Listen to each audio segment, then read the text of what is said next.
Les députés sont des élus de la nation. Ils représentent de ce fait le peuple. D'ailleurs, ils sont élus au suffrage universel direct par celui-ci. Le rôle du Parlement est donc de ses membres est de proposer les lois et de contrôler l'action gouvernementale. Ainsi, pour bien conduire à bien leur mission, les parlementaires et députés dans le cas d'espèce doivent être dotés d'outils nécessaires afin d'assurer le rôle de veille et d'éveil qui leur incombe sur l'action gouvernementale.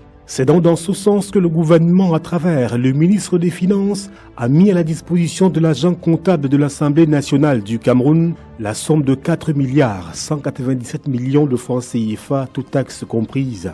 Ce montant représente les primes accordées aux députés nouvellement élus pour l'achat des véhicules de fonction et d'équipements divers. Cette somme sera imputée sur la ligne 5465 685 03 33 010 6189 du budget de la République du Cameroun au titre de l'exercice 2020, chapitre 65, dépenses communes par prélèvement sur une ligne de provision, clarifie Paul Motazé dans sa décision qui pullule sur la toile. Comme pour dire que cette dépense est bien encadrée par les textes en vigueur au Cameroun et de ce fait ne saurait normalement faire l'objet d'une quelconque contestation, la clarté juridique aidant.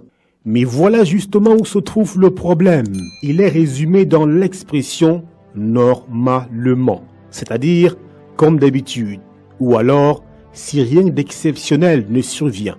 Et c'est là où le contexte désavoue le texte et noie le prétexte, car le Cameroun, à l'image du monde entier, se trouve bel et bien dans une situation de crise sanitaire, d'une violence doublée, d'une létalité foudroyante et déconcertante. Si ce n'est pas un contexte critique, exceptionnel, il va falloir que les éminents membres de l'Académie française revoient la signification du mot ou du terme exceptionnel.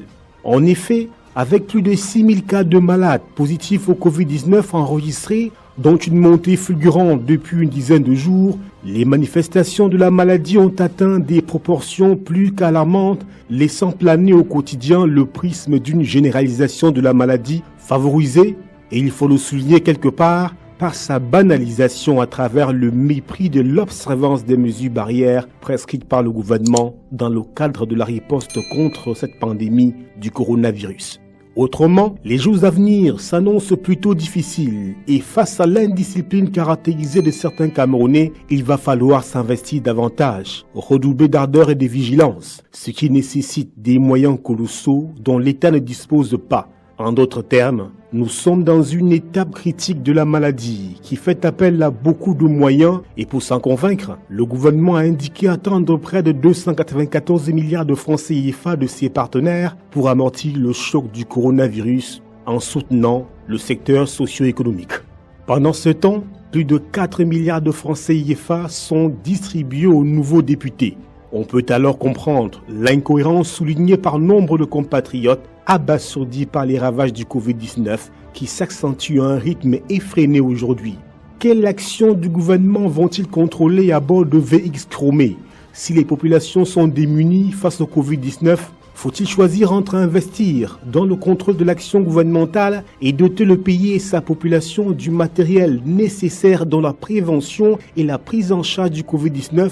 Surtout aujourd'hui, sans hésitation, le choix est fait et s'impose naturellement d'ailleurs, la survie des populations étant engagée.